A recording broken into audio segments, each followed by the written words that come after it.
Selamat datang di Nanti Malam, tempat di mana kita membuka kisah-kisah kelam yang tak pernah benar-benar berakhir. Tempat di mana logika berhenti, jadi sesuatu yang tak bisa dijelaskan mulai mengambil alih. Malam ini, Q akan bawa kamu ke sebuah desa kecil di Jawa Barat. Desa yang tenang, tapi menyimpan rahasia gelap selama lebih dari 2 dekade. Warga sana menyebutnya Rumah Pembantaian. Sebuah rumah tua di pinggir hutan, berdiri sepi tapi tak pernah benar-benar kosong. Konon 20 tahun lalu, satu keluarga dibantai habis di sana. Ayah, ibu, dan 2 anak kecil, semuanya ditemukan dalam keadaan mengenaskan. Tapi yang aneh, polisi tidak pernah berhasil menemukan siapa pelakunya. Luka-luka mereka bukan luka parang, bukan juga gigitan binatang, dan yang membuat bulu kuduk berdiri. Hasil autopsi menunjukkan sesuatu yang mustahil. Luka itu seolah muncul dari dalam tubuh mereka sendiri. Warga sudah berulang kali mencoba menjual rumah itu, tapi tak ada yang berhasil. Setiap calon pembeli pasti mengalami hal aneh. Ada yang jatuh sakit tanpa sebab, ada yang mimpi buruk sampai berhari-hari, bahkan ada yang mendadak hilang akal. Sampai akhirnya, warga sepakat untuk membiarkan rumah itu terbengkalai. Dan sejak saat itu, setiap malam Jumat Kliwon, rumah itu selalu hidup kembali. Lampu-lampu menyala, suara langkah kaki terdengar, dan dari luar, terlihat bayangan 3 orang berseragam polisi masuk ke dalam. Tapi anehnya, tak ada seorang pun yang keluar lagi.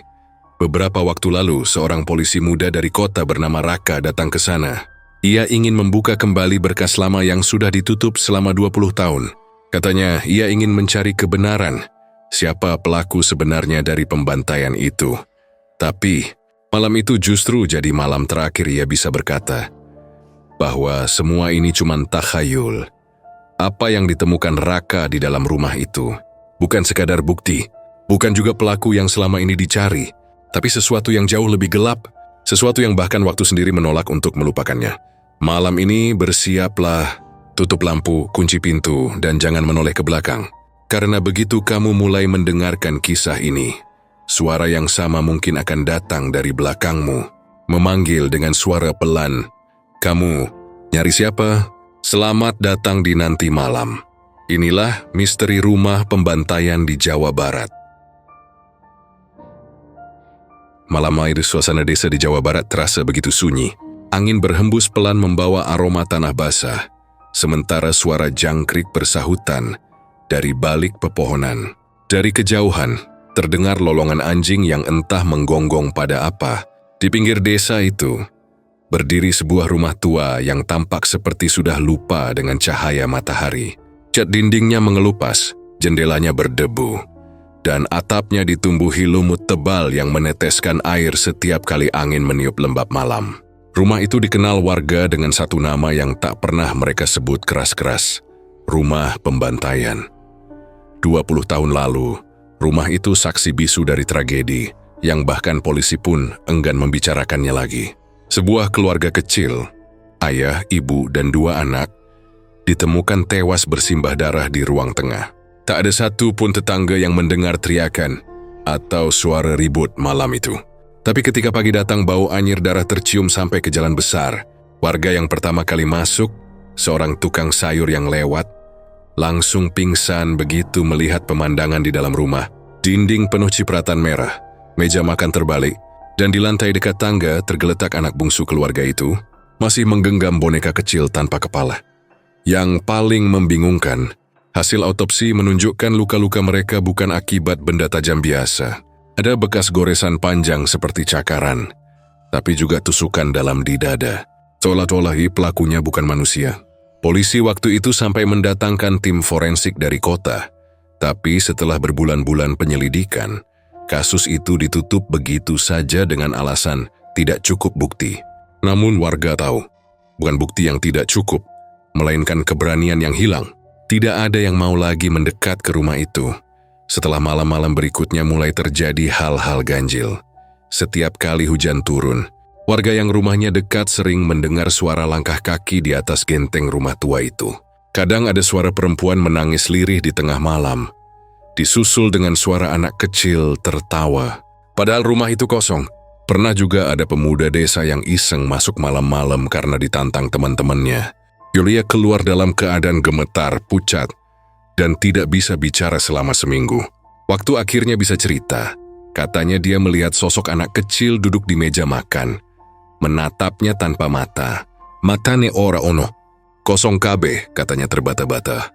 Sejak itu warga sepakat, rumah itu dibiarkan saja. Beberapa kali ada orang kota yang mencoba membeli rumah itu karena harganya murah. Tapi entah kenapa selalu gagal. Ada yang batal karena anaknya mendadak sakit keras, ada juga yang tiba-tiba mimpi buruk berhari-hari dan ngotot tidak mau lagi datang. Pernah juga seorang pengusaha properti mencoba membangun ulang rumah itu. Tapi tukang-tukangnya berhenti bekerja karena merasa ada yang mengawasi dari balik jendela. Salah satu tukang bahkan kabur malam-malam sambil teriak-teriak, "Ojo delok matane, ojo delok matane." Jangan lihat matanya. Setelah itu, tak ada lagi yang berani menyentuh tanah di situ. Bahkan rumput liar pun tumbuh lebat seolah ingin menelan bangunan itu perlahan-lahan. Hingga akhirnya, 20 tahun kemudian, seorang polisi muda bernama Raka datang dari kota. Kini baru dipindahkan ke wilayah itu karena sedang menangani kasus lama yang belum tuntas. Raka dikenal di kantornya sebagai orang yang logis, rasional, dan tidak mudah percaya hal mistis. Saat mendengar warga sekitar masih membicarakan rumah pembantaian, ia cuma tertawa kecil. Menurutnya kalau ada yang belum terpecahkan, pasti karena bukti belum cukup, bukan karena hal gaib. Orang-orang sini terlalu percaya takhayul. Begitu pikirnya sore itu, Raka sampai di desa dengan mobil dinasnya. Jalanan kecil yang berkelok membuatnya harus beberapa kali menepi saat berpapasan dengan motor warga. Udara desa itu dingin, dengan kabut tipis yang turun lebih cepat dari biasanya. Warga yang melihat mobilnya lewat hanya melirik cepat. Sebagian bahkan menutup pintu. Mereka tahu, polisi itu pasti menuju rumah yang mereka hindari. Di ujung jalan, Raka berhenti di depan sebuah pagar kayu yang sudah miring. Catnya terkelupas dan penuh coretan samar. Di salah satu papan pagar itu, ada tulisan pudar entah dari siapa. "Sing mlebu ora bakal metu. Yang masuk tak akan keluar." Raka tersenyum kecil. Anak-anak sini suka ngarang-sengarang, gumamnya. Dia membuka pagar yang berderit keras, lalu berjalan masuk ke halaman yang penuh rumput tinggi. Begitu kakinya melangkah di tanah itu, entah kenapa angin berhenti bertiup, suara jangkrik juga lenyap, hanya ada sunyi yang menekan, dan langkah sepatunya yang terdengar jelas di tanah kering. Rumah itu berdiri di depannya, besar, tua, tapi masih kokoh. Jendelanya gelap seperti mata kosong yang menatap siapapun yang datang. Raka mengelilingi halaman, mencatat keadaan dengan buku kecilnya. Joya memotret bagian luar dengan kamera saku. Saat lensanya mengarah ke jendela atas, sekilas ia merasa seperti melihat bayangan seseorang di sana. Cepat sekali, hanya sepersekian detik. Ia spontan menurunkan kamera, menatap langsung, tapi jendela itu kosong. Mungkin pantulan, katanya pada diri sendiri. Walau hatinya sedikit bergetar. Menjelang maghrib, seorang pria tua datang menghampirinya. Jalannya pelan dengan tongkat di tangan. Dia mengenakan sarung dan kemeja lusuh. "Nak, sampean polisi ya?" Suaranya berat dan parau. Raka mengangguk sopan. "Iya, Pak. Saya mau lihat-lihat rumah ini, katanya dulu pernah jadi TKP. Saya dapat tugas buka berkas lamanya lagi." Orang tua itu menatap rumah itu lama sekali, lalu menggeleng pelan. "Rumah iki, wis ora kudu diganggu maneh, Nak. Sing wis kependem aja diungkit." Raka mencoba tersenyum. "Saya cuma kerja, Pak. Mungkin ada petunjuk yang dulu terlewat."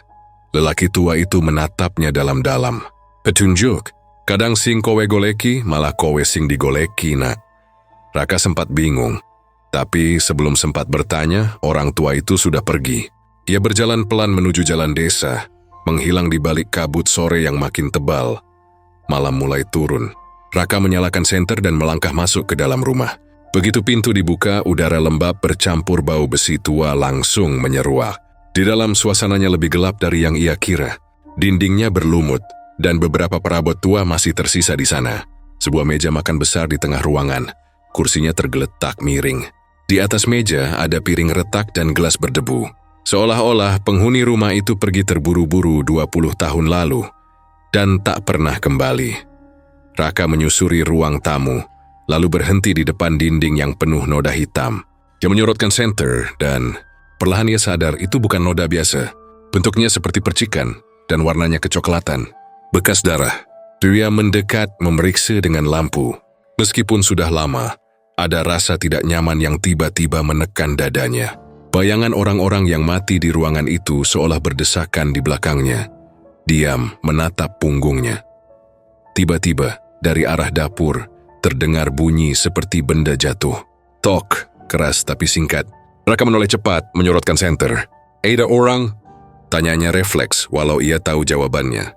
Ia berjalan pelan menuju sumber suara. Lantai kayu di bawahnya berderit tiap kali diinjak. Bau anir makin kuat padahal seharusnya sudah hilang sejak lama.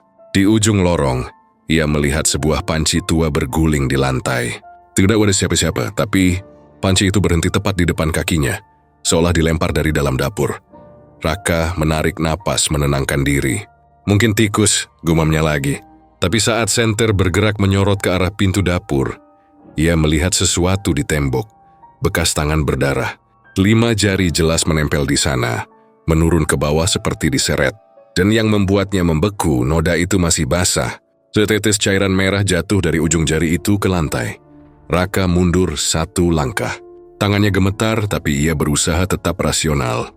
Bisa aja orang masuk sebelum aku datang, katanya dalam hati. Dia mencoba membuka pintu belakang tapi terkunci rapat. Tidak ada tanda-tanda orang baru masuk ke rumah itu. Semua jendela tertutup dari dalam, berdebu berat. Lalu dari ruang tengah terdengar sesuatu. Suara langkah kaki, pelan tapi jelas. Tok, tok, tok. Langkah itu tidak cepat, seolah seseorang sedang berjalan tanpa alas kaki di atas lantai kayu. Raka menyorotkan senter ke arah suara itu, tapi lorong kosong. Dia memutar badannya.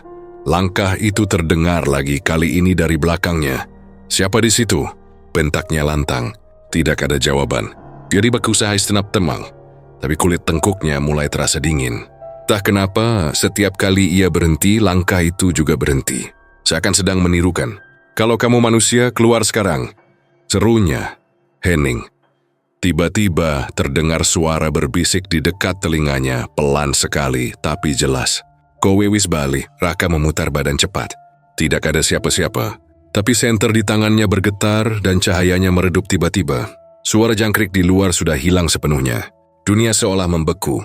Raka menatap ke sekeliling dengan napas berat. Di dadanya mulai terasa sesak, seperti ada yang menatap dari balik kegelapan. Tapi ia tetap mencoba menguatkan diri. Jo ingat pesan seniornya di kantor. Kalau di TKP kamu merasa diawasi, itu cuma perasaan. Jangan biarkan imajinasi menguasai logika. Namun malam itu, imajinasi dan kenyataan perlahan kabur batasnya. Ia melangkah menuju tangga yang menuju lantai 2. Di anak tangga pertama, ia melihat bekas kaki kecil berdebu, seperti jejak anak kecil yang baru saja lewat. Jejak itu menuju ke atas lalu hilang di ujung tangga. Raka mengarahkan senter ke sana, tapi cahaya meredup lagi. Aneh banget, katanya lirih. Tasih meson kiban pintu depan rumah itu. Tertutup sendiri. Suaranya keras sekali, menggema di seluruh rumah. Raka berlari ke arah pintu, mencoba membukanya, tapi tidak bisa. Gagang pintu seperti membeku. Ia mesti menesan lebih keras, tapi tetap tidak bergerak. Saat itu dari lantai atas terdengar suara tertawa kecil. Suara anak perempuan. Nyaring tapi serak. Main yuk. Raka menatap ke atas tangga tapi tak ada siapapun. Suara itu datang lagi. Kali ini dari belakangnya. Main yuk kak. Ia berputar cepat, kosong.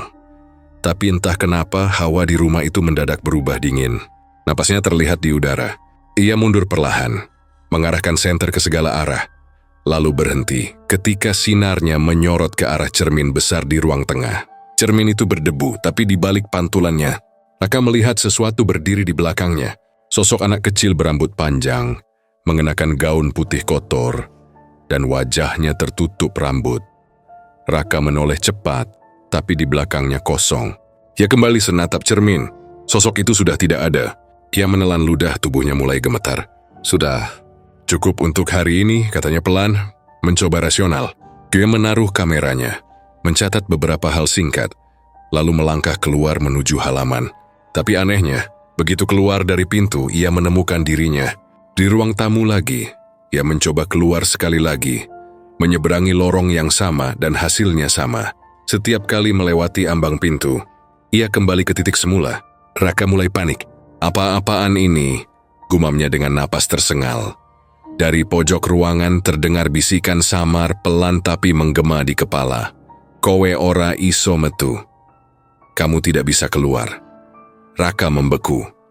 Malam itu sesuatu di rumah pembantaian itu mulai bangun. Dan tanpa ia sadari langkah pertamanya ke halaman rumah itu adalah langkah pertama menuju malam yang tidak akan pernah berakhir. Pagi itu udara desa terasa lembab. Kabut masih menggantung di antara pepohonan dan matahari belum benar-benar muncul dari balik bukit. Suara ayam berkokok bersahutan dari kejauhan, tapi suasana masih terasa berat. Seperti ada yang menahan hari untuk dimulai.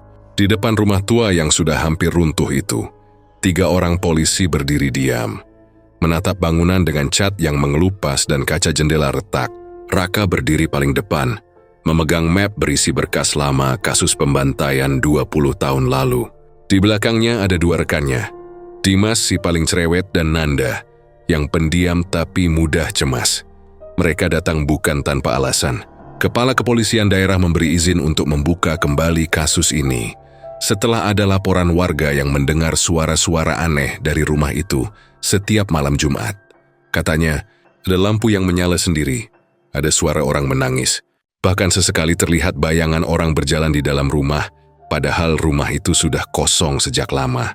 Awalnya kantor menganggap itu cuma laporan warga yang ketakutan. Tapi setelah 3 minggu berturut-turut laporan yang sama datang dari orang berbeda, akhirnya diputuskan untuk kirim tim kecil untuk memastikan. Dan itulah sebabnya Raka, Dimas, dan Nanda berada di sana. Rumah itu berdiri di pinggir hutan kecil, agak jauh dari pemukiman. Dari isi jarak beberapa meter saja, aroma tanah lembab dan kayu lapuk sudah terasa.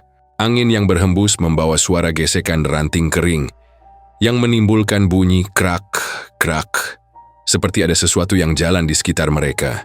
Dimas mengelap keringat di lehernya, padahal udara pagi itu cukup dingin. Rak, lo yakin ini aman?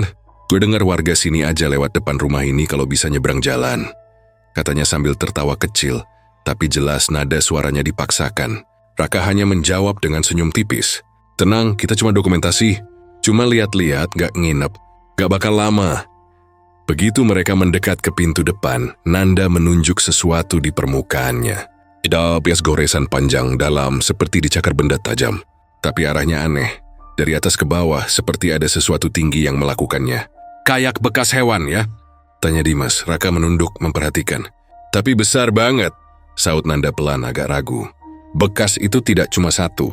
Ada 5 garis panjang sejajar, dalamnya sekitar 1 cm. Dan di ujung bawahnya ada noda hitam seperti arang. Raka mencatat cepat di bukunya, lalu membuka pintu yang berderit keras. Begitu mereka melangkah masuk, udara di dalam rumah terasa lebih dingin daripada di luar. Bau debu bercampur besi tua menyeruak. Cahaya dari luar nyaris tidak bisa menembus kaca jendela yang kotor. Raka menyalakan senter. Sinarnya menyorot dinding ruang tamu yang penuh noda coklat tua. Mereka semua langsung diam. Di lantai dekat meja besar, masih ada bekas darah kering. Bentuknya seperti cipratan yang menempel di dinding. Sisa tragedi 20 tahun lalu seolah membeku di sana. Menolak hilang, walau waktu sudah berjalan lama. Dimas mulai mengambil foto, sementara Nanda memeriksa area dapur. Raka membuka catatan lama dari mapnya. Ia membaca pelan hasil laporan autopsi yang dulu dibuat oleh dokter forensik. Korban meninggal akibat luka tusuk dalam di bagian dada dan perut, luka robek di leher, dan beberapa bekas cakaran di tubuh bagian atas. Tidak ditemukan sidik jari pelaku. Tidak ada tanda-tanda perlawanan. Raka mengernyit. Gak masuk akal. Kalau mereka diserang harusnya ada bekas berantem. Tapi gak ada. Ia menutup map itu dan menatap sekeliling ruangan yang sunyi. Kayak mereka pasrah. Nanda berjalan ke arah dapur, tapi langkahnya berhenti di tengah lorong. Rak, lu nyium bau itu nggak? Katanya pelan. Raka mengangkat kepala. Bau apa? Kayak bau besi. Sama amis banget. Raka menarik napas dalam-dalam dan benar, udara di dalam rumah sekarang punya aroma yang menusuk hidung. Seperti bau darah yang belum lama. Kami menyorotkan senter ke arah dapur. Dan di sana terlihat sesuatu menetes dari langit-langit. Warnanya merah tua, menitik pelan ke lantai. Dimas spontan mundur. Anjir, itu apaan? Raka mendekat, menempelkan sapu tangan di tangannya lalu menyentuh sedikit cairan itu. Hangat. Ini darah, katanya setengah berbisik. Tapi bagaimana bisa darah segar di rumah yang sudah 20 tahun kosong? Ia mengangkat kepalanya, menyorot ke langit-langit. Tidak ada apapun, hanya papan kayu tua. Tapi dari sela-sela kayu itu, menetes lagi setetes merah yang jatuh tepat di pundaknya. Udah Rak, jangan dipegang-pegang, seru Nanda dengan nada takut. Raka menatap tangannya yang kena darah itu. Tapi sebelum sempat bicara, senter di tangannya mati sendiri. Sekejap rumah itu tenggelam dalam gelap. Hanya suara napas mereka bertiga yang terdengar, cepat dan tidak teratur. Rak, senter gue juga mati, bisik Dimas. Gue juga. Suara Nanda pelan, nyaris seperti anak kecil. Sunyi. Lalu dari arah dapur terdengar langkah kaki. Pelan, tapi jelas. Seolah seseorang sedang berjalan tanpa alas kaki di lantai kayu. Toh. Raka menegakkan tubuhnya. Siapa itu? Suaranya lantang tapi sedikit bergetar. Tidak ada jawaban. Hanya langkah yang berhenti. Lalu muncul lagi dari arah berlawanan. Tok. Kali ini Dimas mengangkat ponselnya, menyalakan flashlight. Tapi saat cahaya itu muncul, mereka bertiga terdiam. Di ujung lorong terlihat bekas tangan berdarah menempel di tembok. Baru dan masih menetes. Tapi tidak ada siapapun di sana. Rak, ini bukan manusia biasa, gumam Nanda dengan suara gemetar. Raka menelan ludah, mencoba menenangkan diri. Tenang, mungkin ada orang yang sembunyi di sini. Bisa aja maling. Dimas menatapnya tidak percaya. Maling ngapain sembunyi di rumah kayak gini, bro? Mereka bertiga maju pelan-pelan. Raka di depan, Dimas di tengah, Nanda di belakang. Lorong sempit itu membawa mereka menuju dapur yang gelap. Begitu cahaya ponsel Dimas menyapu area itu, mereka melihat panci-panci berkarat berserakan di lantai. Ada satu yang masih menggantung di paku, bergoyang pelan mengeluarkan suara kring, padahal tidak ada angin. Tiba-tiba terdengar suara lirih seperti napas seseorang. Dimas spontan mengangkat ponsel ke arah suara itu. Di pojokan dapur, di bawah meja tua, terlihat bayangan kecil. Sesuatu bergerak pelan, seperti tubuh anak kecil yang meringkuk. Astaga, itu siapa? Kata Nanda dengan nada bergetar. Raka mendekat dengan langkah hati-hati. Kamu siapa? Tanyanya pelan. Bayangan itu tidak menjawab, hanya terdengar suara napas cepat, lalu perlahan. Kepala kecil itu muncul dari bawah meja. Wajahnya pucat, matanya hitam legam, dan di bibirnya masih ada bekas darah kering. Anak kecil itu tersenyum aneh, lalu berbisik pelan. Bapak, marah. Dimas langsung menjerit kecil dan menjatuhkan ponselnya. Layar ponsel padam seketika. Rumah kembali tenggelam dalam kegelapan.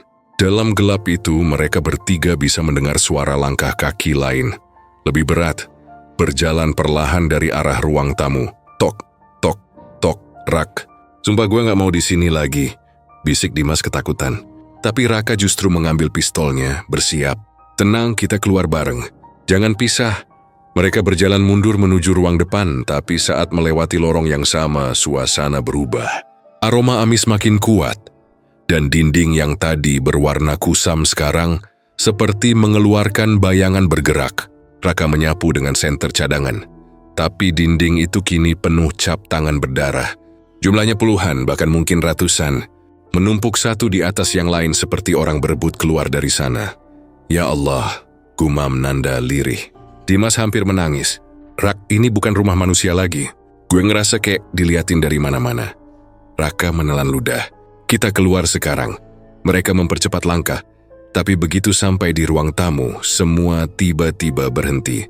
Pintu depan terbuka sedikit, padahal tadi terkunci rapat. Raka menatap Dimas dan Nanda lalu berjalan pelan ke arah pintu. Saat ia mengulurkan tangan untuk menutupnya, sesuatu bergerak di luar. Bayangan tinggi melintas cepat. Cahaya senter bergetar di tangan Raka. Ada orang di luar, katanya tegas. Jadi semigila suite labor. Melangkah ke teras tapi halaman rumah itu kosong. Hanya kabut tebal dan suara serangga yang kembali terdengar. Mungkin cuma refleksi, gumamnya. Dia menoleh lagi ke dalam rumah, tapi Dimas dan Nanda sudah tidak ada. Raka panik. Dimas, Nanda! Teriaknya. Tidak ada jawaban. Dia masuk lagi ke ruang tamu, tapi ruangan itu gelap total. Padahal baru beberapa detik ia keluar.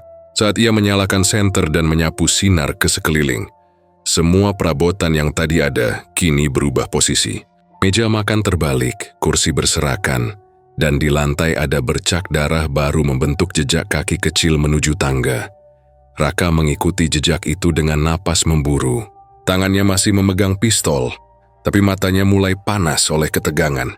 Di ujung anak tangga pertama, ia melihat sesuatu yang membuatnya berhenti mendadak. Di sana duduk seorang anak kecil. Wajahnya sama seperti yang tadi di dapur, tapi kali ini anak itu menatapnya langsung. "Pak polisi," suaranya pelan, serah. Dia nunggu di atas. Raka membeku. "Siapa?" tanyanya refleks. Anak itu tersenyum, menunduk pelan, lalu hilang seketika. Tubuhnya lenyap tanpa suara, hanya menyisakan bau amis yang semakin kuat. Raka menatap ke atas tangga, dan dari sana terdengar suara langkah berat. Sangat pelan, tapi setiap langkahnya membuat lantai bergetar halus. "Gusti." Raka berbisik tanpa sadar, keringat dingin membasahi lehernya. Langkah itu berhenti. Hening. Lalu dari kegelapan di atas sana, suara berat terdengar jelas. "Kowe durung metu. Kenapa bali maneh? Kamu belum keluar. Kenapa kembali lagi?" Raka menatap ke atas tapi tidak ada siapapun. Suara itu datang dari udara, dari rumah itu sendiri. Detik berikutnya terdengar bunyi benda berat jatuh dari lantai 2. Brak! Begitu keras sampai debu berjatuhan dari langit-langit. Raka melangkah naik perlahan. Setiap anak tangga berderit di bawah kakinya. Di ujung tangga ia menyorot ke kanan. Di sana Dimas berdiri menatap tembok, punggungnya menghadap Raka.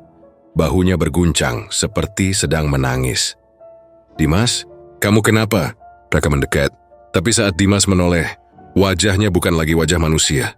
Matanya hitam pekat dan dari mulutnya mengalir darah segar. "Dia belum selesai, Rah," katanya pelan, lalu ambruk ke lantai. Raka mundur ketakutan, tubuhnya gemetar hebat. Dia mencoba menahan napas, tapi udara seolah menolak masuk ke paru-parunya. Dari balik kamar di ujung lorong terdengar suara langkah lain. Kali ini cepat, menyeret dan berat. Sesuatu bergerak mendekat, tapi ketika sinar senter diarahkan, tidak ada apapun kecuali bayangan besar di dinding. Seperti sosok tinggi dengan tangan panjang mencakar tembok. Raka berlari menuruni tangga, napasnya kacau. Iri tidak lagi peduli pada prosedur, tidak peduli pada bukti. Iri hanya ingin keluar dari rumah itu. Tapi begitu sampai di ruang tamu, pintu depan tertutup rapat lagi, dan suara dari arah dapur terdengar pelan, seperti seseorang berbisik di dekat telinganya. "Ora ono dalan metu." Tak ada jalan keluar. Raka menatap sekeliling. Dinding rumah itu seperti berdenyut pelan, seolah hidup. Lantai kayu bergemeretak sendiri, dan udara tiba-tiba sangat dingin. Dia merasa seseorang berdiri tepat di belakangnya. Perlahan, dengan tangan gemetar, ia menoleh.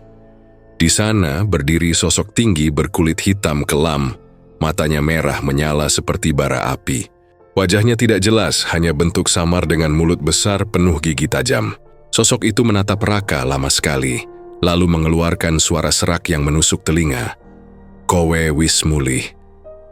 Raka berteriak keras, tapi suaranya lenyap di telan rumah itu. Semalam itu seluruh desa kembali sunyi. Hanya angin yang berhembus pelan melewati rumah tua di ujung jalan. Dan di jendela lantai 2, samar-samar terlihat cahaya senter yang menyala sendiri.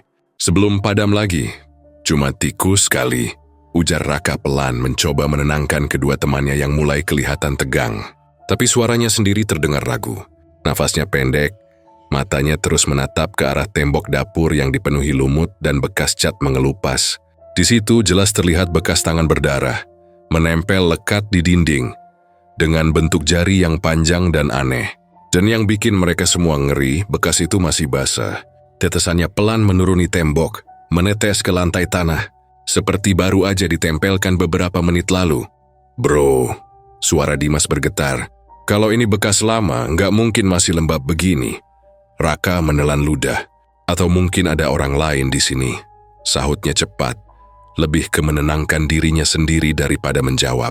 Dia coba mengangkat pistolnya pelan-pelan, arahkan senter ke sudut ruangan yang gelap. Siapa tahu orang iseng penjara atau... entahlah. Nanda berdiri di belakang mereka berdua, menggigit bibir. Wajahnya pucat, Keringat dingin membasahi pelipis. "Rak," katanya pelan, bau darahnya masih kuat banget, kayak baru banget. Raka melangkah pelan mendekat ke arah dinding. Ia angkat jarinya, menyentuh bekas tangan itu. Hangat, lengket. Ia menarik tangannya cepat-cepat dan menatap jari-jarinya yang kini berlumur merah. Ini darah beneran. Mereka bertiga saling pandang, diam. Cuma suara jam dinding tua di ruang sebelah yang terdengar berdetak pelan. Tik-tok, tik-tok. Seolah mengingatkan mereka bahwa waktu sedang berjalan, tapi langkah mereka berhenti di situ, beku karena takut. Mereka mulai keliling ruangan, menyalakan lampu-lampu tua yang tergantung di langit-langit.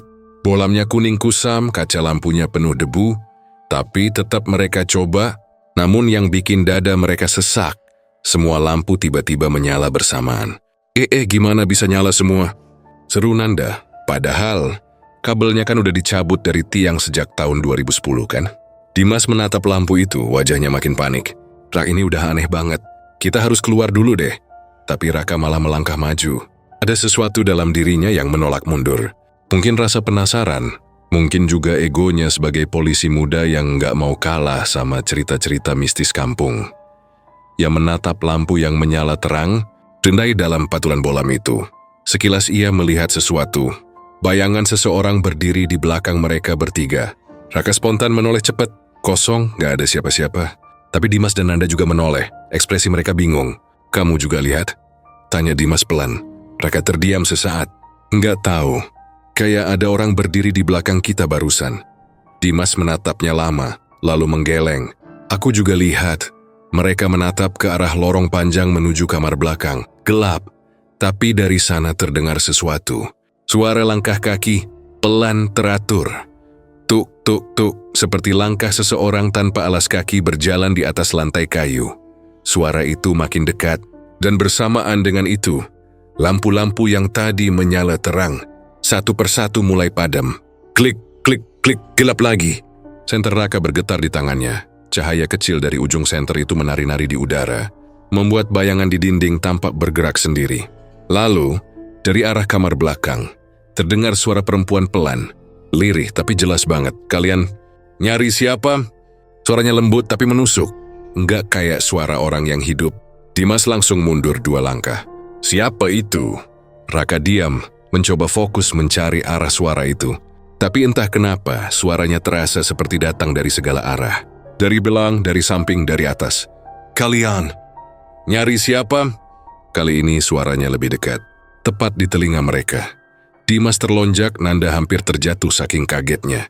Raka langsung menyorotkan senter ke arah suara, tapi cuma dapat bayangan cepat seperti kain putih bergerak ke arah kamar belakang. Dia langsung lari ke sana tanpa pikir panjang. "Raka, jangan sendiri!" teriak Dimas tapi terlambat. Lorong menuju kamar belakang itu sempit dan lembab. Udara di sana jauh lebih dingin dari ruangan lain. Dindingnya lembek karena lembab, dan di ujungnya ada pintu kayu setengah terbuka. Raka mendekat perlahan, nafasnya mulai berat. Gebisi dengar detak jantungnya sendiri berdentum di telinga. Dari dalam kamar itu, terdengar suara gesekan seperti kuku yang digeret di lantai kayu. Klik, klik, klik. Suara itu pelan tapi jelas. Raka mendorong pintu perlahan. Engselnya berderit panjang, krit. Begitu pintu terbuka penuh, ruangan itu kosong. Hanya ada satu cermin besar di dinding, kotor penuh debu. Tapi anehnya, permukaan cermin itu nggak buram seperti cermin tua biasanya.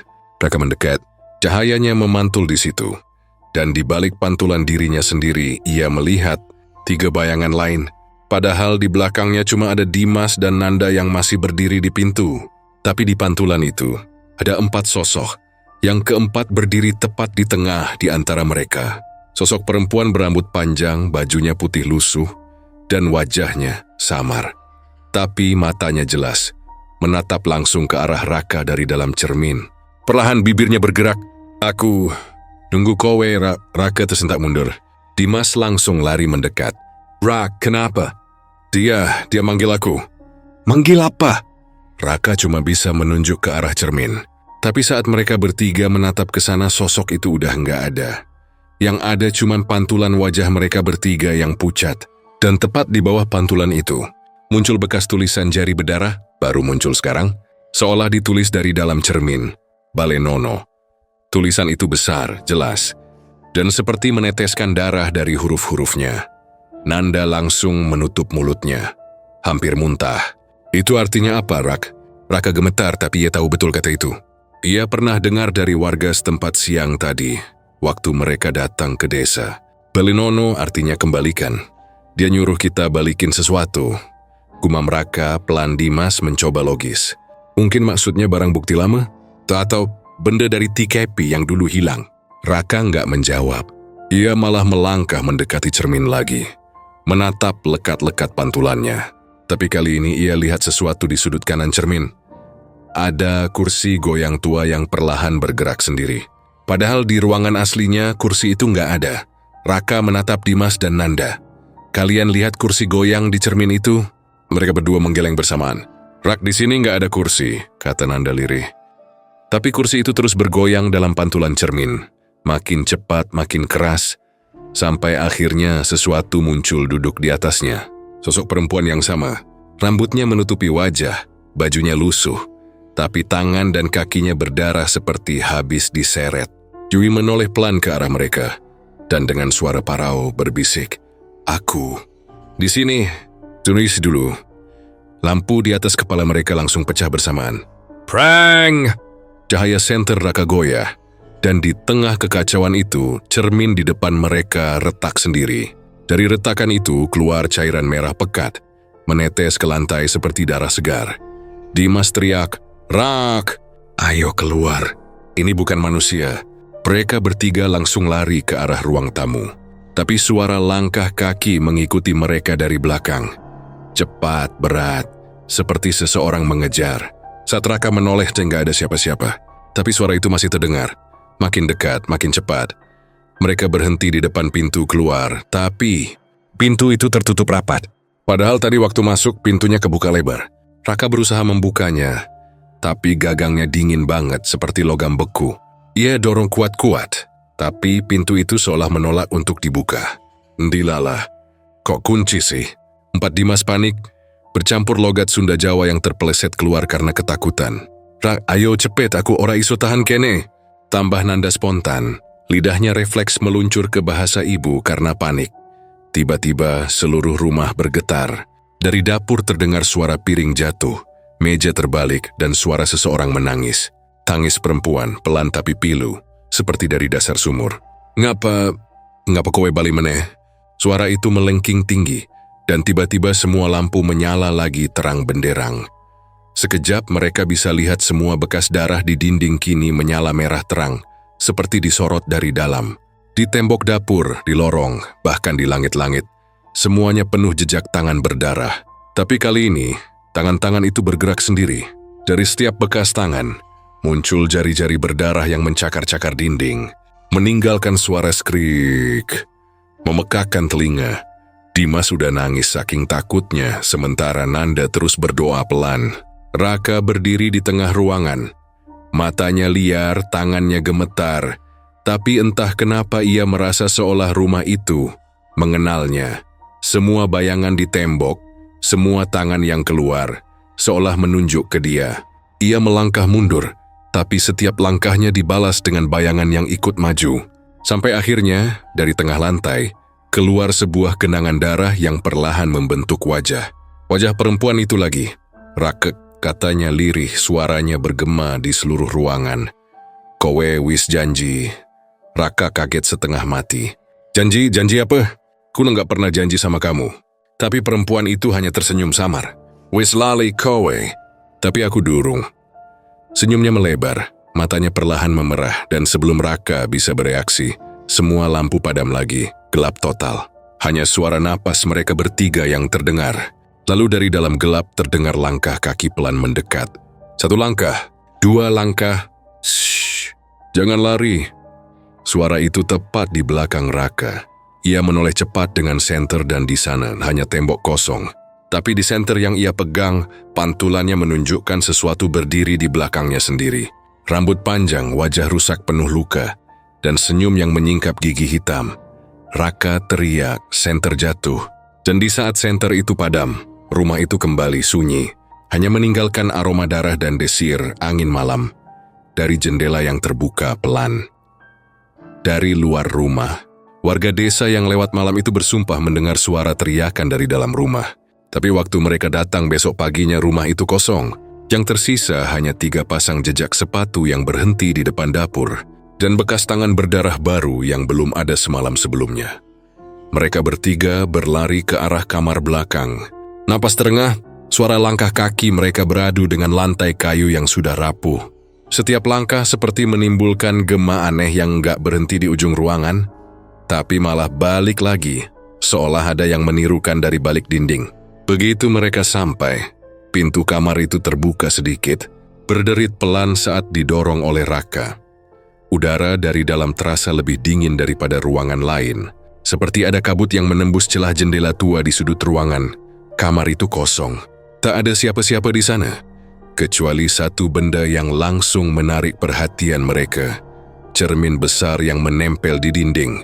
Cerminnya tinggi, hampir setinggi langit-langit, dengan bingkai kayu jati tua yang mulai lapuk. Permukaannya buram dan dipenuhi debu tebal, tapi entah kenapa, bagian tengahnya masih bisa memantulkan bayangan samar mereka bertiga. Dimas mendekat duluan, menyorotkan senter. Kok bisa bersih di tengahnya ya? Kayak ada yang sering mengelap bagian situ. Raka menatap refleksi mereka bertiga di cermin itu. Atau mungkin ada yang sering ngaca di sini. Jawabnya pelan, setengah bercanda tapi nadanya datar, tanpa tawa. Nanda berdiri paling belakang, nggak mau terlalu dekat. Aku nggak enak, Rak, rasanya kayak ada yang ngeliatin dari balik kaca. Ngeliatin dari balik? Raka mengulang, lalu mendekat memandangi pantulan dirinya sendiri. Di cermin itu wajahnya terlihat aneh, lebih pucat, lebih tua, dan mata pantulannya tampak lebih gelap dari aslinya. Ia melangkah lebih dekat, hampir menempel di cermin. Tiba-tiba dari pantulan di belakang mereka, muncul bayangan seorang wanita. Sosok itu berdiri diam di pojok ruangan yang sama, tapi waktu Raka menoleh ke belakang, ruang itu kosong. Julewa menatap lagi ke arah cermin, dan kali ini bayangan itu makin jelas. Rambut panjang terurai, menutupi sebagian wajah. Matanya hitam pekat tanpa bola mata dan darah segar menetes dari sudut bibirnya, jatuh ke lantai. Nanda menutup mulut menahan jeritan. Raka, aku ndelok wong wadon nang kene. Dimas langsung mundur 2 langkah. Astaga bro, itu apaan? Wanita di dalam cermin itu perlahan tersenyum. Senyum yang dingin dan aneh, seolah senang melihat ketakutan mereka. Darah yang menetes dari bibirnya jatuh tepat ke permukaan cermin. Tapi anehnya, bukan menetes ke lantai, melainkan keluar dari cermin, jatuh ke kaki Raka. Raka refleks mundur. Anjir, ini beneran dah, katanya hampir nggak percaya. Tapi belum sempat ia menjauh lebih jauh, wanita itu bergerak. Kepalanya miring pelan ke samping, lalu bibirnya bergerak, mengeluarkan suara lirih yang menggema di seluruh ruangan. Kalian mau lihat gimana kami mati? Begitu kata-kata itu selesai terucap, seluruh ruangan tiba-tiba bergetar pelan. Lampu senter mereka berkedip-kedip. Suara aneh bergema di telinga seperti bisikan dari berbagai arah. Raka memejamkan mata karena kepalanya terasa berat. Dan saat ia buka mata lagi, ruangan di sekitarnya sudah berubah. Dinding yang tadinya penuh debu kini bersih. Lantai kayu tampak baru, dan aroma dupa samar tercium di udara. Apa ini? Dimas berbisik. Nanda memutar badan. Kayak rumah ini. Balik ke masa lalu ya. Raka nggak menjawab. Matanya terpaku ke arah ruang tamu di depan. Ada sebuah keluarga di sana. Ayah, ibu, dan 2 anak kecil. Mereka sedang makan malam bersama, tertawa pelan. Suasananya hangat seolah penuh kebahagiaan. Tapi dari tatapan Raka, dia tahu sesuatu yang buruk akan terjadi. Ia bisa merasakannya dari udara yang mendadak berat, dari cahaya lilin yang berkedip-kedip tanpa angin. Anak kecil perempuan itu menoleh ke arah mereka, tepat ke arah tempat Raka berdiri. Matanya seperti melihat mereka bertiga, padahal mereka bukan bagian dari adegan itu. Ayah, di situ ada orang, katanya pelan. Ayahnya menatap sekilas tapi seperti nggak melihat apa-apa. Mana nak? Nggak ada siapa-siapa. Namun anak itu terus menunjuk ke arah mereka. Itu. Di situ, seketika suasana di ruangan berubah. Angin dingin meniup lilin. Cahayanya padam dan suara langkah berat terdengar dari luar rumah. Tok, tok, tok. Suara ketukan pintu menggema. Ibu di meja itu tampak ketakutan. "Pak, jangan dibuka. Aku ora enak hati." Tapi sang ayah berdiri menatap pintu yang kini bergoyang seolah diketuk dari luar dengan paksa. "Tenang," katanya lalu berjalan ke arah pintu. Begitu pintu itu dibuka, gelap. Tak ada siapa-siapa di luar. Tapi begitu ayah itu menoleh, sesuatu muncul dari balik bayangan di pintu. Sosok tinggi besar, seluruh tubuhnya hitam seperti arang dan tidak punya wajah. Hanya dua mata merah menyala terang di kegelapan. Raka terbelalak. Dia melihat sendiri sosok itu melangkah masuk. Tangan hitamnya panjang dengan jari-jari tajam. Dalam sekejap pria itu diseret dan dilempar ke dinding. Anak-anak berteriak. Ibu itu berlari memeluk mereka, tapi siluet hitam itu mengayunkan tangannya. Dan darah langsung muncrat kemana-mana. Suara teriakan menggema, dan Raka, Dimas, serta Nanda hanya bisa berdiri menyaksikan. Tubuh mereka kaku, seperti nggak bisa bergerak. "Astaga, Raka! Ini beneran." Dimas berteriak tapi suaranya tenggelam dalam jeritan keluarga itu. Siluet hitam itu bergerak cepat, seperti kabut. Berpindah-pindah dari satu sudut ke sudut lain. Suara parang berulang kali terdengar, "Serak! Serak! Serak!" Darah menyiprat ke dinding, ke lantai, bahkan ke wajah Raka. Tapi anehnya, darah itu terasa hangat dan nyata, padahal mereka bukan bagian dari waktu itu. Raka mundur, terengah. Ini bukan cuma penglihatan. Nanda menatapnya panik. "Rak, aku nang rasakan. Tanganku dingin banget, kayak disentuh." Dan benar di tangan Nanda kini ada bekas jari berdarah, mencengkeram kuat. Dimas mulai mundur. "Kita harus keluar, bro. Ini bukan masa lalu, ini jebakan." Tapi suara wanita itu muncul lagi, kali ini dari segala arah. "Kalian datang, tapi nggak tahu siapa yang kalian ganggu." Tiba-tiba adegan pembantaian berhenti. Waktu seolah membeku. Darah yang mengalir di lantai berhenti di udara. Lilin yang padam menyala lagi, tapi cahayanya berubah. Jadi merah menyala seperti api neraka. Wanita yang tadi mati di tangan siluet hitam itu kini berdiri. Wajahnya rusak, luka besar di leher, tapi matanya memandang langsung ke arah Raka. "Raka," katanya lirih. Suaranya serak seperti dari tenggorokan yang robek. Raka melangkah mundur, matanya membulat. "Kok, dia tahu namaku?" Wanita itu berjalan pelan ke arahnya. Darah menetes di lantai, setiap langkah menimbulkan suara celep, celep, menyeramkan. Ia berhenti tepat di depan Raka, lalu mengangkat tangannya menunjuk ke dada Raka. "Kowe, sing nyeksani aku, apa maksudmu? Kowe sing mateni kami kabeh?" Raka membeku. Dunia di sekelilingnya mulai kabur. Dimas menatapnya bingung. "Rak, dia ngomong apa sih? Aku nggak ngerti." Tapi Raka nggak bisa menjawab. Ia merasakan sesuatu di kepalanya, seperti ingatan yang tiba-tiba muncul. Sekilas ia melihat dirinya sendiri, mengenakan seragam polisi lama, masuk ke rumah yang sama dengan wajah penuh amarah. Ia melihat dirinya mengangkat parang, mendengar jeritan anak kecil dan darah memercik ke wajahnya. Lalu semuanya hitam. Saat ia tersadar lagi, mereka bertiga sudah kembali ke kamar itu. Cermin besar di depan mereka kini penuh dengan noda darah yang menetes dari atas ke bawah. Di dalam pantulan cermin, mereka masih melihat keluarga itu. Tapi kali ini semuanya berdiri di belakang wanita berdarah tadi, menatap Raka. Mereka tidak berkata apa-apa, tapi wajah mereka penuh luka, mata kosong, dan darah menetes dari kepala masing-masing. Wanita itu mendekat ke permukaan cermin. Suaranya berubah pelan dan dingin. "Kamu pikir ini cuma takhayul? Kowe wis janji ora bakal bali. Tapi saiki kowe teko maneh." Raka menelan ludah. "Aku nggak tahu apa-apa tentang janji itu." Wanita itu tersenyum miring, lalu menekan tangannya ke permukaan kaca, dan dari sana keluar suara retakan pelan. Retakan itu menyebar cepat seperti jaring laba-laba, dan dari balik cermin, tangan-tangan berdarah mulai keluar satu persatu. Tangan-tangan itu meraih mereka, menarik baju, mencakar kulit. Nanda menjerit. Dimas berusaha melepaskan diri, tapi pegangan itu kuat banget. Raka mencoba menarik mereka, tapi tiba-tiba salah satu tangan mencengkeram lehernya sendiri. "Ra!" teriak Dimas, "dia narik kamu ke dalam kaca!" Cermin itu kini bukan cermin lagi, tapi seperti air yang beriak, berwarna merah darah.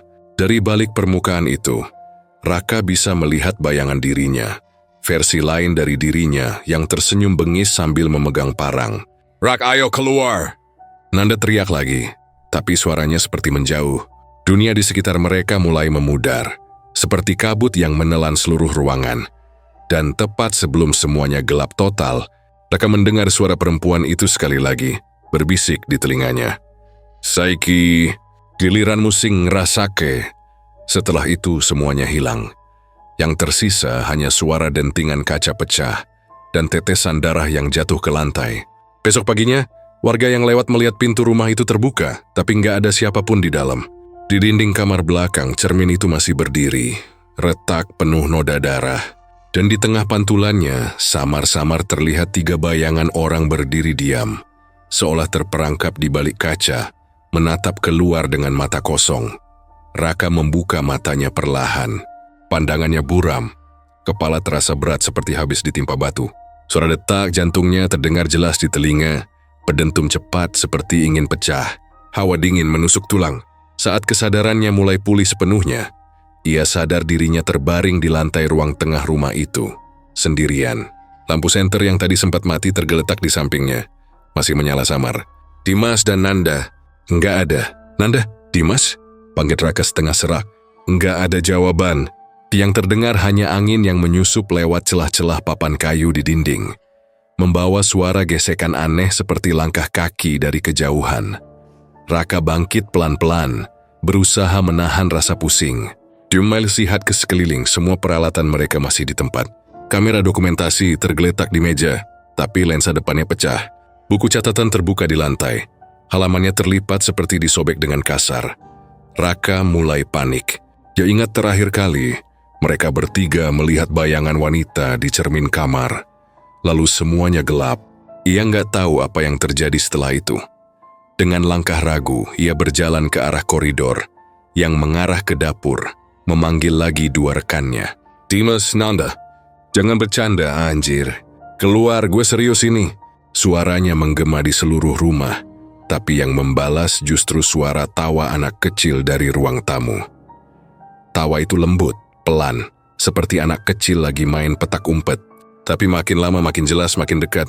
Raka langsung menoleh cepat, jantungnya berdetak kencang.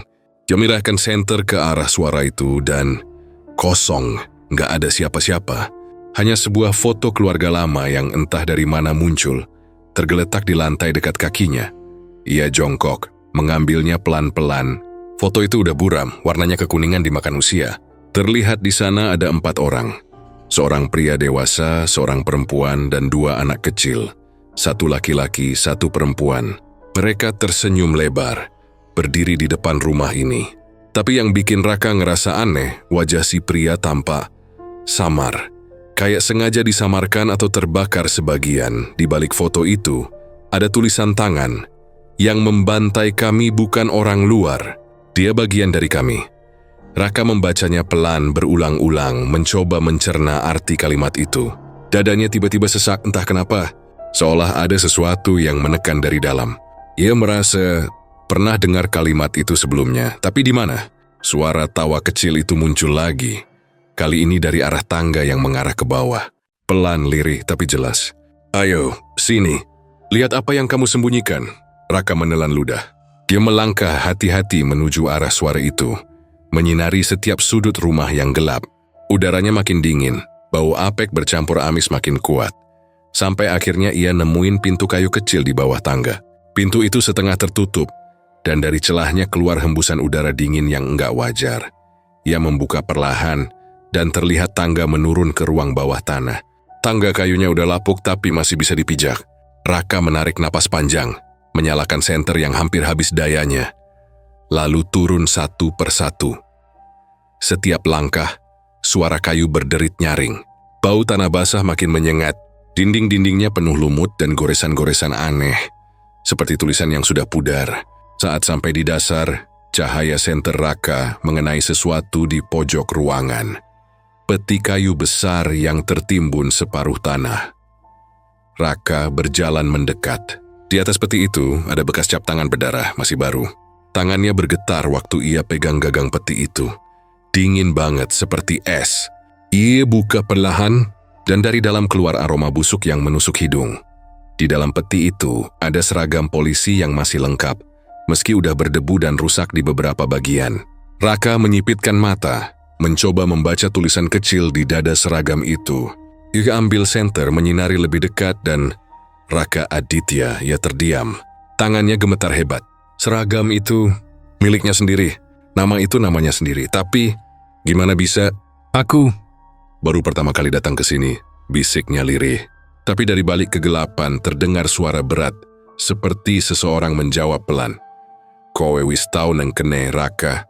Luwih suwe sakasing kowe kira. Suara itu pelan tapi jelas. Bahasa Jawanya kental, berat, seperti keluar dari tenggorokan yang udah kering lama. Raka spontan menoleh, tapi nggak ada siapa-siapa. Yudi mulai ngos-ngosan, keringat dingin bercucuran dari pelipisnya. Ia mundur beberapa langkah, tapi langkah kakinya justru menabrak sesuatu di belakang. Ketika ia menoleh, di sana berdiri sosok perempuan berambut panjang, yang tadi muncul di cermin. Wajahnya pucat, matanya hitam legam, darah menetes dari ujung bibirnya. Ia tersenyum, lalu mendekat pelan-pelan sambil berkata lirih, "Kamu udah janji gak bakal datang lagi, Raka." Raka hampir gak bisa ngomong. Enggak, aku gak pernah." Perempuan itu menatap matanya tajam lalu berbisik, "Dulu kamu juga ngomong kayak gitu." Ia menyentuh dada Raka, dan seketika udara di sekitar mereka berubah. Raka seperti ditarik ke dalam pusaran angin dingin yang menyakitkan. Pandangan di sekelilingnya kabur, berputar, dan tiba-tiba ia nggak lagi di ruang bawah tanah. Sekarang ia berada di ruang tamu rumah itu, tapi bukan dalam keadaan sekarang. Rumah itu tampak baru, bersih, dan hidup. Di sana ada suara anak kecil tertawa, perempuan menyiapkan makan malam, dan seorang pria berseragam polisi duduk di kursi sambil membaca koran. Pria itu Raka. Raka terpaku. Dia melihat di dirinya sendiri, tapi lebih purada, tersenyum dan kelihatan bahagia. Dua anak kecil memeluknya. Istrinya datang membawa teh hangat. Semuanya tampak normal, tapi tiba-tiba suasana berubah. Lampu berkelap-kelip, suara tawa berubah jadi jeritan, dan versi dirinya yang di kursi itu menatap lurus ke arah Raka yang sedang melihat. Matanya berubah merah menyala. "Gawe ora iso uwal maneh." Raka mundur, ngeri. Dia lihat versi dirinya sendiri berdiri, mengambil parang dari meja dan berjalan ke arah keluarganya dengan wajah kosong. Jeritan menggema di seluruh rumah. Darah memercik ke dinding, dan suara tangisan anak kecil membuat bulu kuduk berdiri. Raka berusaha menutup telinganya, tapi suara itu tetap terdengar di kepala. Ia teriak histeris menolak percaya apa yang dilihatnya. "Aku, enggak mungkin, itu bukan aku." Tapi dari belakang, perempuan berdarah itu muncul lagi, memegang pundaknya dengan tangan dingin. "Kamu lupa, Rak. Kamu yang bunuh kami semua." Raka jatuh berlutut. Kepalanya berdenyut hebat. Memori-memori aneh mulai bermunculan. Wajah anak-anak kecil yang sama, rumah yang sama, dan suara tangis yang dulu sempat ia dengar dalam mimpi. Ternyata bukan mimpi, itu kenangan. Ia menatap tangannya, dan sekarang tangannya berlumur darah. Di hadapannya tubuh-tubuh keluarganya tergeletak tak bernyawa. Raka menjerit sekeras-kerasnya, suaranya menggema di seluruh rumah. "Enggakah? Aku bukan pembunuh!" Perempuan itu mendekat, wajahnya kini lembut, tapi penuh kesedihan. "Kamu sudah lupa semuanya, Raka. Waktu kamu sadar, kamu sendiri yang datang lagi ke rumah ini. Tiap kali bulan purnama muncul, kamu nggak pernah pergi dari sini. Kamu cuma ngulang-ngulang malam itu." Raka bangkit, matanya liar menatap sekeliling. Ruangan itu kembali jadi gelap dan berantakan. Semua darah yang tadi ia lihat hilang, tapi bau amisnya masih terasa. Ia mundur ke arah tangga, mencoba kabur. Begitu sampai di atas, ia melihat bayangan Dimas dan Nanda berdiri di depan pintu keluar. Dia teriak lega, "Dim, Nand, kita cabut dari sini cepet." Tapi mereka cuma diam. Raka mendekat, dan saat cahaya senter mengenai wajah mereka, wajahnya kosong, mata mereka hitam pekat dan senyumnya aneh. Dimas melangkah maju, suaranya datar. "Kami udah lihat semuanya, Ra. Sekarang giliranmu." Raka mundur tapi punggungnya menabrak sesuatu lagi. Ia menoleh cepat, dan sosok perempuan itu sudah di sana lagi, menatapnya dengan tatapan dingin. "Kamu nggak bisa kabur dari dosa, Raka." Lampu-lampu rumah tiba-tiba nyala semua, tapi berkedip cepat. Suara tangis anak-anak bercampur dengan tawa perempuan itu bergema di seluruh ruangan. Raka menjerit, lari ke arah pintu. Tapi pintu itu nggak bisa dibuka. Iwis menendang, memukul, tapi pintu itu seperti di semen. Semua suara tiba-tiba berhenti. Hening to tail. Lalu dari balik tubuhnya terdengar bisikan. Selamat datang kembali ke rumahmu. Semuanya gelap lagi. Ketika Raka membuka mata, ia kembali berada di ruang tengah. Di depannya ada peti kayu yang terbuka. Seragam polisi masih di dalamnya, tapi kini tampak bersih, baru, dan terlipat rapi. Raka memandangi peti itu lama, lalu menunduk perlahan. Ia akhirnya sadar bahwa dia bukan penyelidik. Dia adalah bagian dari cerita itu sendiri. Di dinding belakang peti tertulis dengan darah yang masih basah. Kamu nggak akan pernah keluar dari sini, Raka. Raka memejamkan mata. Dan malam itu, suara langkah kaki serta jeritan samar kembali terdengar dari dalam rumah pembantaian di Jawa Barat. Menandai satu lagi siklus pengulangan yang tak pernah berakhir. Raka berusaha berdiri meski lututnya gemetar. Napasnya tersengal-sengal, seperti baru saja berlari jauh. Matanya menatap peti yang terbuka di depannya, tempat seragam polisi, dengan namanya sendiri terlipat rapi di dalamnya. Ia nggak bisa berpikir jernih. Rasanya mustahil. Ia baru datang malam itu, tapi kenapa namanya ada di sana? Seragam itu bahkan terlihat lebih tua dari usianya sekarang. Ada noda hitam di ujung kerah, seperti bekas darah yang sudah lama mengering. Ia melangkah mundur pelan, tapi kepalanya terasa berputar. Suara di kepalanya mulai ramai, seperti bisikan-bisikan yang datang dari segala arah. Suara laki-laki, perempuan, anak-anak, semuanya bicara bersamaan, memanggil satu nama, namanya sendiri. Raka, Raka, kowe durung eling ta? Bisikan itu pelan tapi jelas, seperti dari belakang telinganya sendiri. Ia spontan menoleh cepat, dan di sana berdiri sosok perempuan berambut panjang yang sama. Wajahnya pucat, darah masih menetes dari bibirnya. Matanya kosong tanpa bola mata. Jombi tersenyum tipis, langkahnya pelan mendekat, suaranya serak tapi halus. Kamu lupa, Raka? Kamu yang bunuh kami semua. Raka membeku. Dia menggeleng kuat-kuat, matanya membesar, suaranya gemetar. Enggak mungkin. Aku bahkan baru datang malam ini. Aku bukan pembunuh. Perempuan itu cuma menatap, senyumnya semakin melebar. Kowe ora iso mlayu saka sing wis kelakon, katanya lirih. Raka menutup telinganya, tapi suara-suara itu nggak hilang. Justru makin keras. Tiba-tiba ruangan di sekitarnya bergetar. Dinding-dinding mulai memudar, berubah warna. Dan udara menjadi panas lalu dingin bergantian. Bau darah menyengat lagi. Dan saat Raka membuka matanya, rumah itu nggak lagi terlihat tua dan berdebu. Sekarang rumah itu seperti 20 tahun lalu. Bersih, terang, hidup.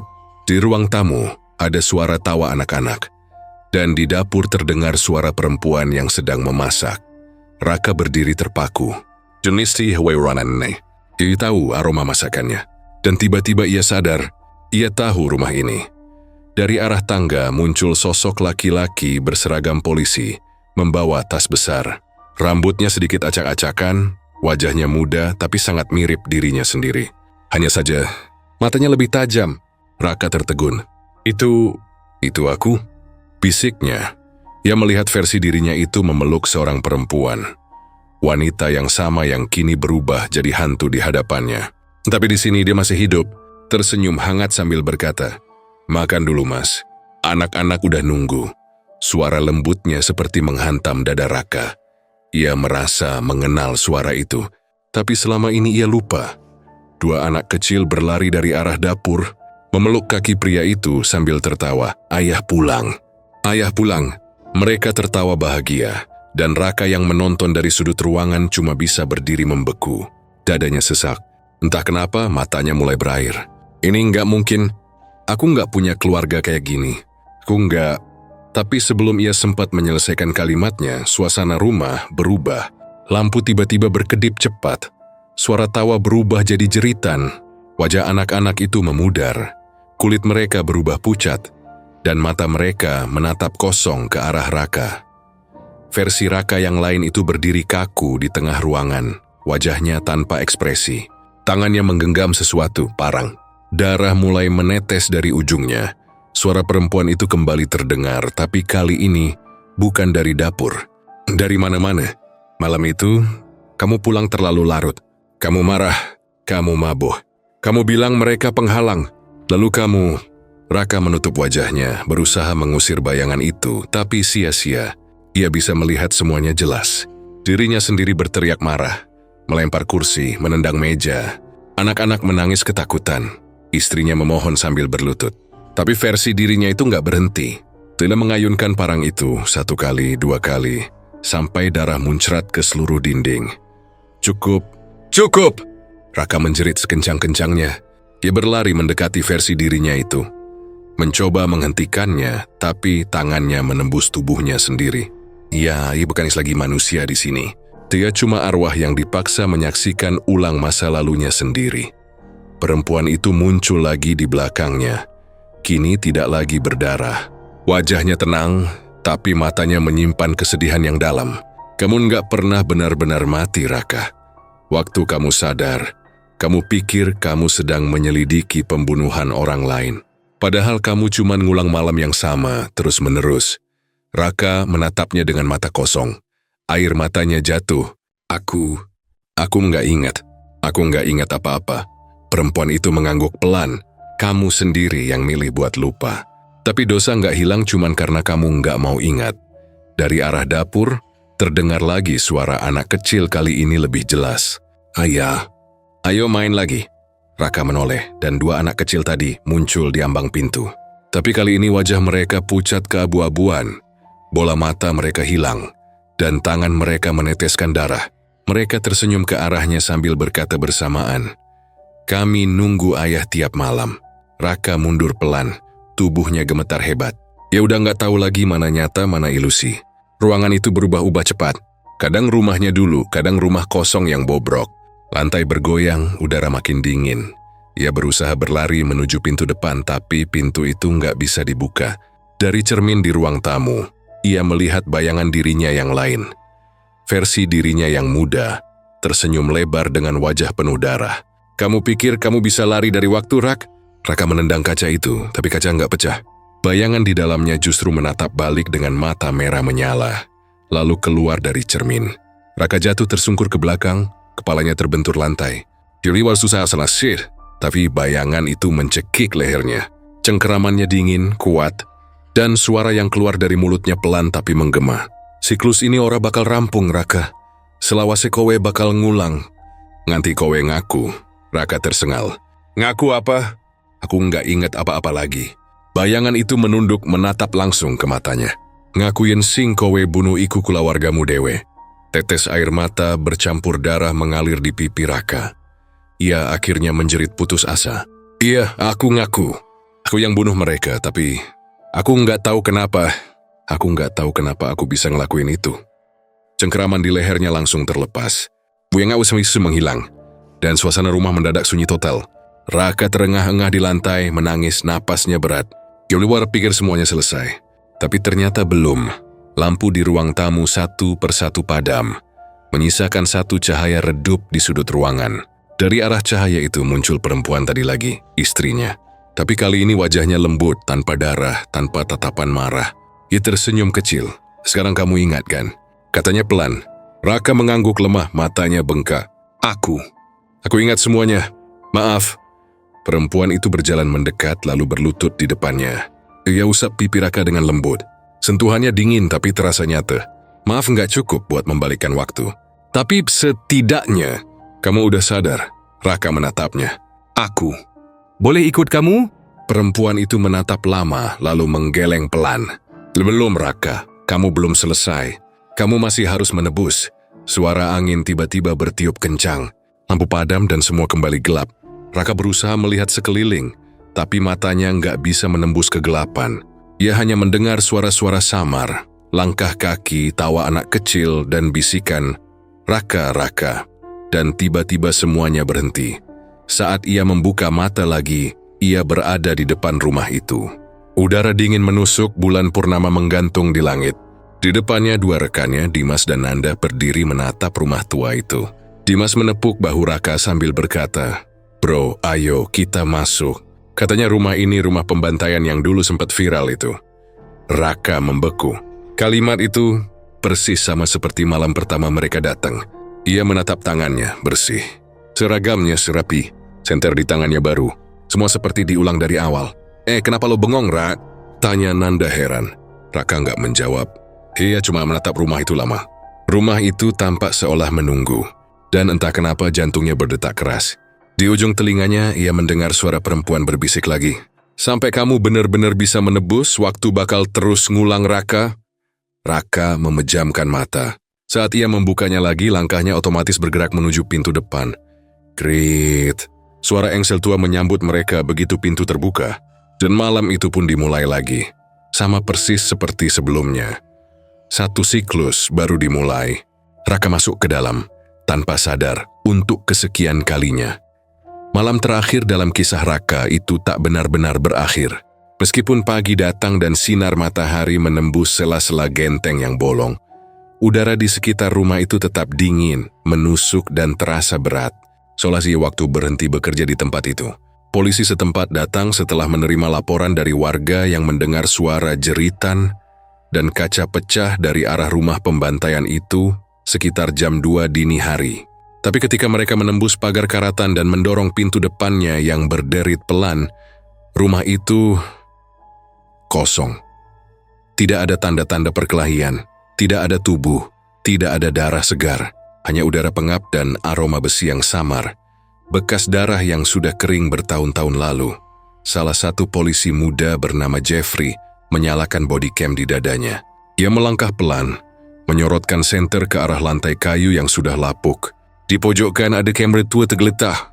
Ini kayaknya kamera dari tim penyelidik kota, Pak, katanya pelan sambil jongkok. Ia menyalakan ulang perangkat itu. Dan seketika layar menampilkan rekaman terakhir. Gelap lalu terdengar suara Raka, parau dan terguncang. Aku bukan pembunuh, kan? Setelah itu suara tertawa anak kecil menggema di rekaman. Lalu kamera mati total. Jeffrey dan dua rekan lainnya saling berpandangan. Ini udah kayak kasus tahun 2003, Pak. Sama persis, kata salah satu dari mereka. Polisi senior yang ikut dalam tim itu diam lama. Menatap rumah itu seolah mencoba mengingat sesuatu yang sudah lama ia kubur. 20 tahun lalu, aku juga masuk ke rumah ini, gumamnya lirih. Dan waktu itu aku juga lihat 3 orang polisi datang. Tapi nggak pernah ada yang keluar hidup-hidup. Para polisi itu mulai menyisir ruangan demi ruangan. Ruang tamu, dapur, kamar, semua mereka periksa. Tapi yang aneh, jejak sepatu mereka selalu hilang begitu saja. Seolah lantainya menyerap langkah mereka. Di dapur Jeffrey berhenti. Ia menatap dinding yang masih ada bekas tangan berdarah. Tapi bukan itu yang membuatnya takut, melainkan karena bekas itu baru. Masih basah, Pak. Ini baru banget, kayak ada yang barusan di sini, katanya sambil gemetar.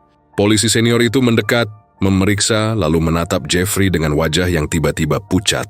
Ayo keluar, sekarang. Tapi sebelum mereka bisa berbalik, suara langkah kaki terdengar dari arah ruang tamu.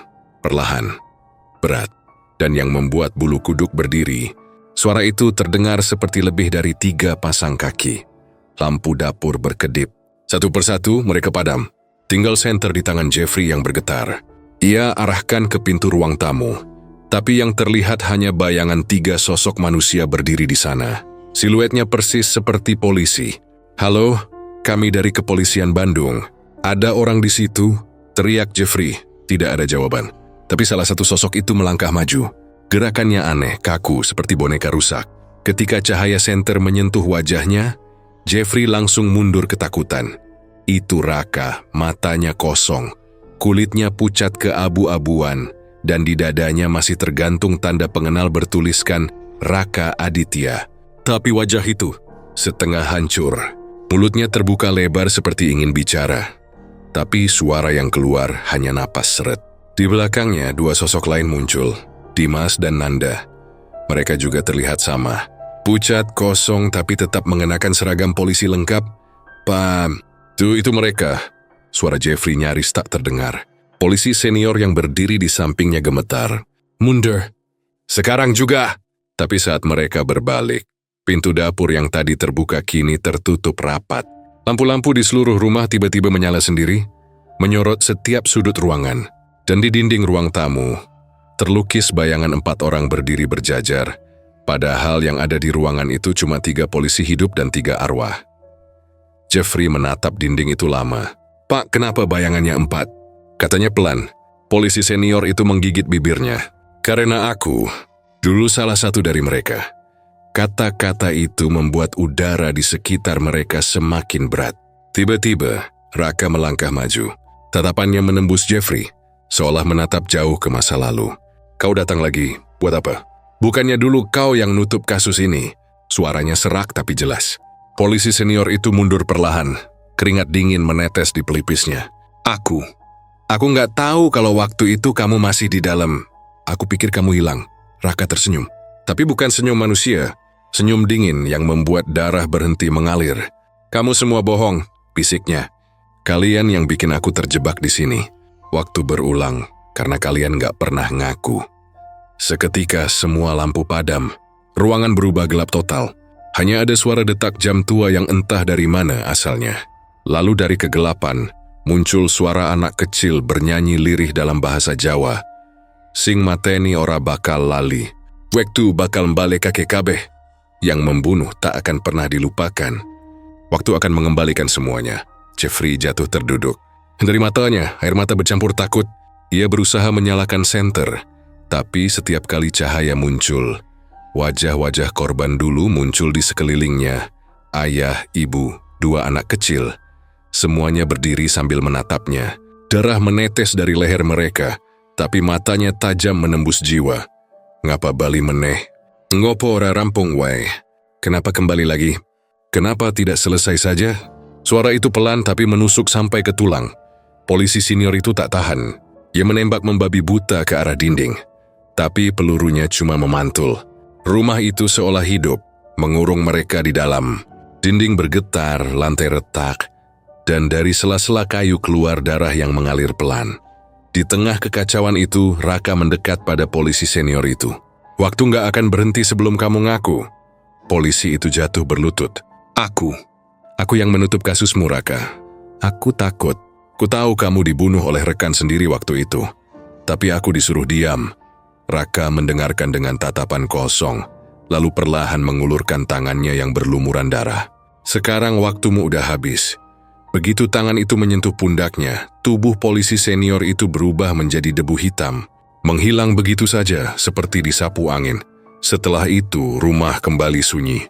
Hanya Jeffrey yang tersisa berlari keluar, sambil menjerit memanggil nama Tuhan.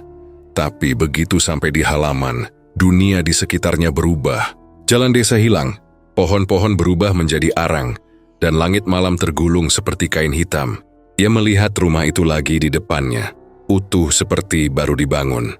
Di teras, Raka berdiri bersama Dimas dan Nanda tersenyum. Ayo masuk Jeffrey, kita mulai penyelidikan ulang. Jeffrey mundur ketakutan. Enggak, aku baru aja dari dalam. Tapi mereka tetap mendekat. Wajah mereka perlahan membusuk, mata mereka berubah merah. Dan suara mereka bergema berulang-ulang. Ayo Jeffrey, waktunya menyelidiki lagi. Dan saat Jeffrey berteriak sekencang-kencangnya, semua cahaya padam. Pagi berikutnya, warga kembali melapor ke polisi karena mendengar jeritan dari rumah itu. Tapi ketika petugas datang, mereka cuma menemukan satu kamera lagi, jatuh di lantai ruang tamu, tepat di tempat kamera Raka dulu ditemukan. Rekaman terakhir di kamera itu memperlihatkan wajah Jeffrey. Ia menatap kamera dengan mata kosong dan berkata pelan, "Rumah ini nggak pernah berhenti membunuh." Setiap malam Jumat Kliwon, rumah itu selalu hidup kembali. Lampunya menyala, suara teriakan menggema, dan 3 sosok polisi terlihat masuk dari kejauhan. Warga sudah tahu, kalau dengar suara itu jangan pernah mendekat. Karena siapapun yang mencoba menyelidiki ulang, akan jadi bagian dari waktu yang terus berulang tanpa akhir. Dan sampai hari ini di desa itu, masih terdengar bisikan halus setiap malam. Waktu ora bakal mandek, nganti sing salah bayar kabeh. Waktu tidak akan berhenti, sampai semua yang bersalah membayar. Dan rumah itu tetap berdiri di pinggir desa Jawa Barat, menunggu siapa lagi yang akan datang menyelidiki.